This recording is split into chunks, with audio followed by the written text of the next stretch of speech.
오늘은 희년에 대해서 알아보도록 하겠습니다. 희년이라는 단어는 영어로 주빌리라고 하는데요. 많이 들어보셨죠? 주빌리.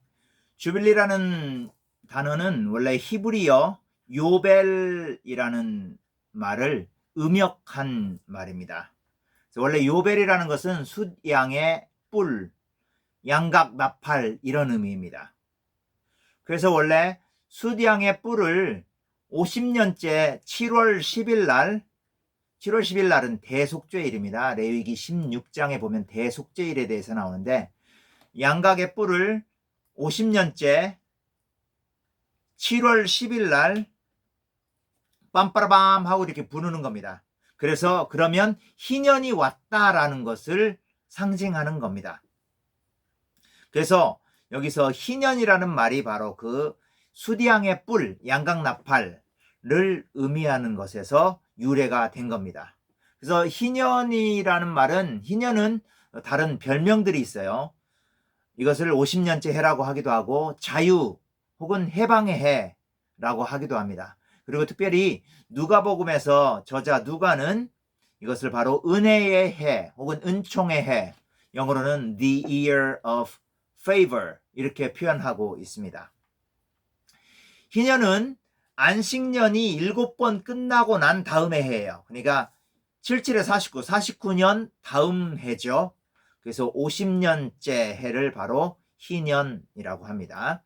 희년은 앞 시간에도 말씀드린 것처럼 안식년 제도를 확대한 겁니다. 좀 더 자세하게 확대한 제도입니다. 그래서 이 희년을 다른 말로는 큰 안식년, 영어로 하면 Great Sabbath Year 뭐 이런 식으로 말할 수 있겠죠.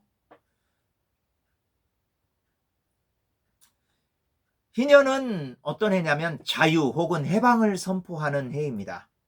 그래서 이것이 바로 희년 사상에서 가장 중요한 겁니다. 자유란 게 무엇일까요? 자유는 해방이라는 말로도 번역이 됩니다. 자유 혹은 해방 이렇게 말할 수 있습니다. 레위기 25장 10절에 의하면 이 말은 원래 이스라엘 모든 사람들이 원래 자기 땅으로 돌아가고 자기 가족으로 돌아가서 이 회복되는 것을 말하고 있는 겁니다. 그러니까 무엇을 전제로 하고 있냐면, 이것은 이 누군가의 종으로 있었다는 거죠. 이 사람들이. 그렇기 때문에 자기 원래 기업, 원래 땅, 원래 가족으로 돌아간다는 말이 성립이 되는 거죠. 누구의 종으로 있었다는 거죠. 그런데 이 사람들이 다시 자기 가족으로, 자기 땅으로 돌아간다. 그리고 누군가의 종으로 있었다는 것은 원래 자기가 자기 땅에서 농사를 짓고 살았지만 농사 소출이, 수확이 좋지 않아서 결국은 그 수확이 좋지 않은 것이 해마다 누적이 돼서 결국은 파산했다, 망했다라는 것을 의미한다는 겁니다. 파산했다는 것은 그들이 누군가로부터 빚을 꾸어왔어요. 빚을 꾸어왔죠. 왜냐하면 빚을 꾸어와서 내년에 농사 지을 곡식을 사야 되잖아요. 그리고 자기가 먹을 것도 없으니까 그 먹을 양식도 사야 되잖아요. 그런데 그 빚을 꾸어왔는데 갚을 수가 없었다는 거예요. 갚을 수 없었기 때문에 파산을 하게 되는 거죠. 그래서 이런 부분에 대해서 사무엘상 22장하고 느헤미야 5장에 이렇게 그 시대적인 배경을 자세히 잘 설명해 주고 있습니다. 먼저 사무엘상 22장 2절을 한번 볼까요? 사무엘상 22장 2절입니다. 환난당한 모든 자와 빚진 모든 자와 마음이 원통한 자가 다 그에게로 모였고 그는 그들의 우두머리가 되었는데 그와 함께한 자가 400명이었더라. 여기서 그라는 것은 다윗을 말하고 있는 거죠. 그 다음 느헤미야를 읽습니다. 느헤미야 5장 1절에서 5절까지입니다. 그때의 백성들이 그들의 아내와 함께 크게 부르짖어 그들의 형제인 유다 사람들을 원망하였는데 어떤 사람들은 말하기를 우리와 우리 자녀가 많으니 양식을 얻어먹고 살아야 하겠다 하고, 어떤 사람들은 말하기를 우리가 밭과 포도원과 집이라도 저당 잡히고 이 흉년에 곡식을 얻자 하고, 어떤 사람들은 말하기를 우리는 밭과 포도원으로 돈을 빚내서 왕에게 세금을 바쳤도다. 우리 육체도 우리 형제의 육체와 같고 우리 자녀도 그들의 자녀와 같거늘 이제 우리 자녀를 종으로 파는도다. 우리 딸 중에 벌써 종된 자가 있고 우리의 밭과 포도원이 이미 남의 것이 되었으나 우리에게는 아무런 힘이 없도다 하더라. 사무엘상 22장 2절의 말씀은 이미 다윗 시대에 빚을 져서 경제적으로 파산한 사람들이 굉장히 많았다는 것을 암시해주고 있어요.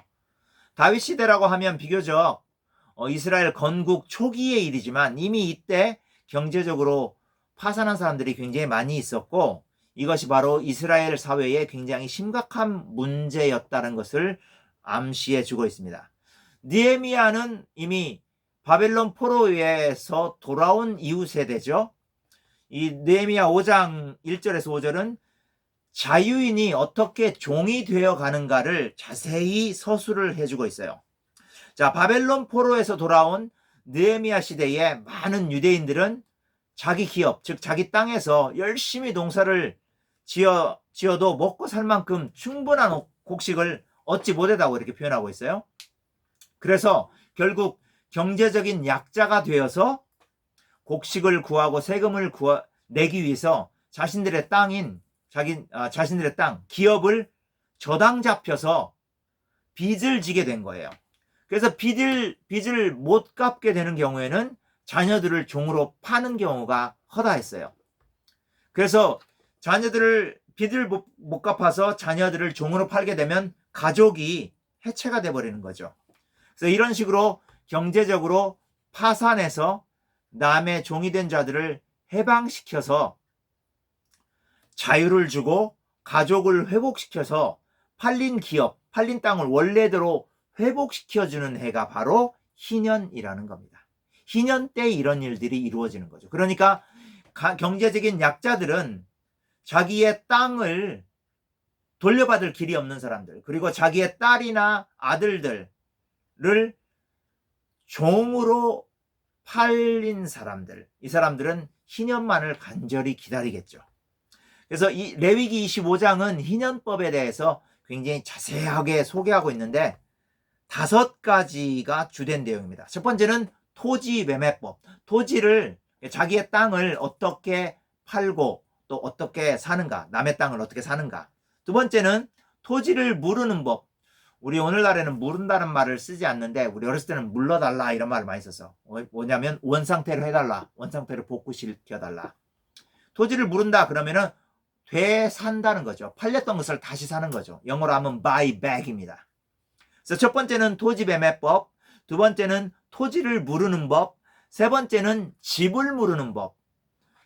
이스라엘의 경제 사상 중에서 경제의 근간이 되는 것 중에 굉장히 중요한 것 2가지가 토지와 집이에요. 그래서 집에 대한 부분도 희년에서 다루고 있어요. 그래서 집을 무르는 법이 세 번째로 나오고, 네 번째는 이자에 관한 법이 나옵니다. 그러니까 이자를 단적으로 말하면 높게 고리로 받지 말라 이런 표현이 나옵니다.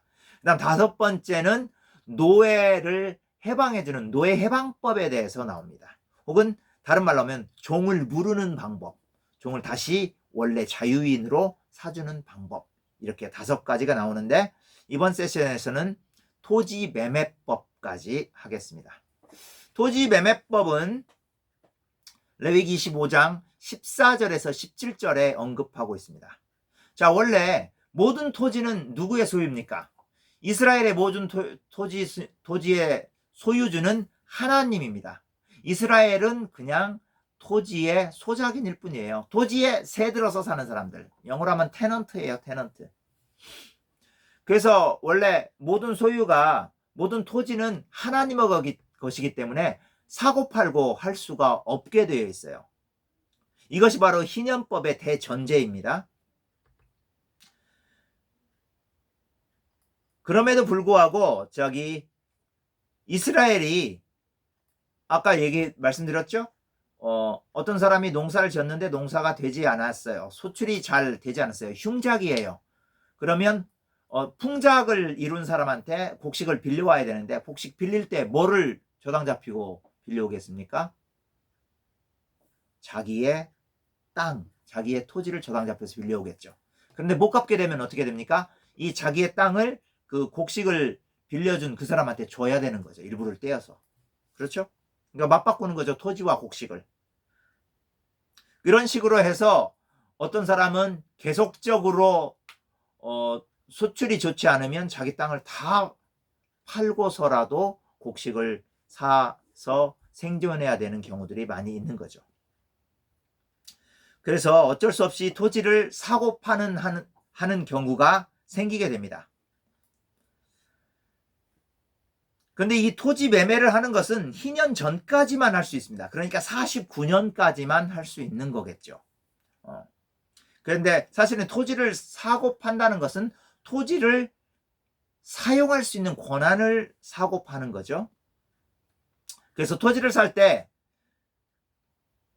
사고 팔 때 기준이 되는 건 뭐냐면 희년이 몇 년 남았느냐. 그러니까 예를 들어서 희년까지가 1년밖에 안 남았으면 싸게 살 수 있는 거죠. 희년까지가 앞으로 한 40년 남았다. 그럼 비싸게 그 40년에 해당하는 비싼 돈을 주고 그 땅을 사야 되겠죠. 왜냐하면 오랫동안 40년 동안 희년이 40년이 남았다는 것은 오랫동안 그 농사를 지을 수 있다는 거잖아요. 40년 동안. 토지 사용을 40년 동안 할 수 있기 때문에 그만큼 많은 돈을 지불해야 되고 1년 동안밖에 토지를 사용할 수 없으면 아주 적은 금액으로 그 땅을 1년 동안만 사용할 수 있게 되는 거죠.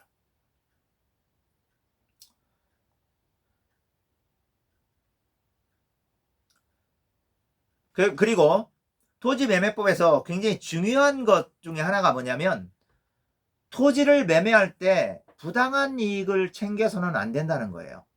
곧 토지를 매매할 때 공의롭게 하라는 거죠. 예를 들어 보세요. 자, 먹을 곡식이 부족해 가지고 자신의 땅을 팔 수밖에 없는 사람은 아쉬운 입장이에요.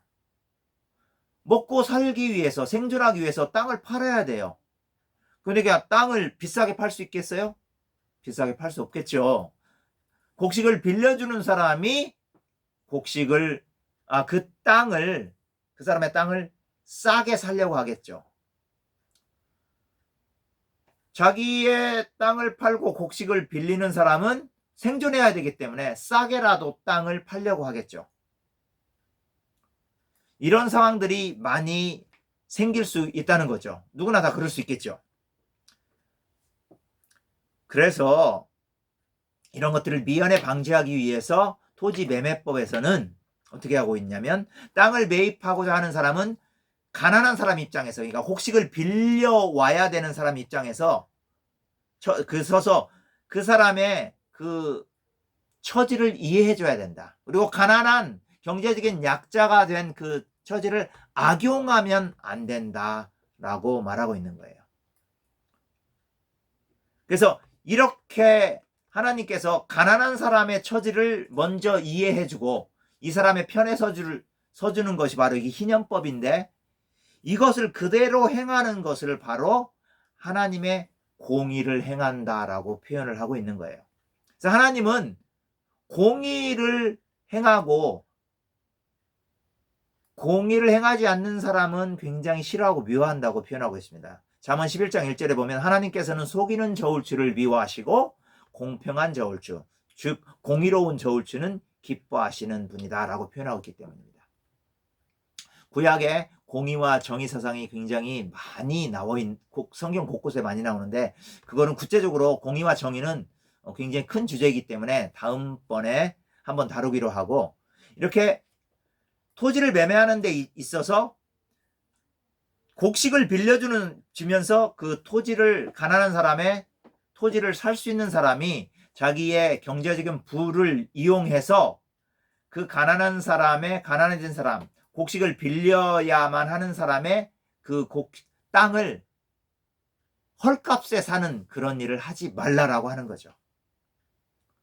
만약에 그런 일들이 지속적으로 벌어진다면, 그렇게 헐값에 사는 일이 벌어진다면 부익부 빈익빈 현상이 심화되며 하나님께서 말하는 그 희년법의 대전제인 너희 중에 가난한 자들이 없어야 할지니라는 그 말씀이 이루어지지 않게 되는 거죠. 그래서 하나님께서는 특별히 이 땅을 토지를 매매할 때 이 공의가, 하나님의 공의가 이루어지도록 하신 것입니다. 그래서 이 공의가 이루어질 때 바로 가난한 자들이 이익을 보게 되는 거죠. 가난한 자들이 착취를 당하지 않고 공평하게 대우를 받을 수 있다라는 겁니다. 오늘은 여기까지 하겠습니다.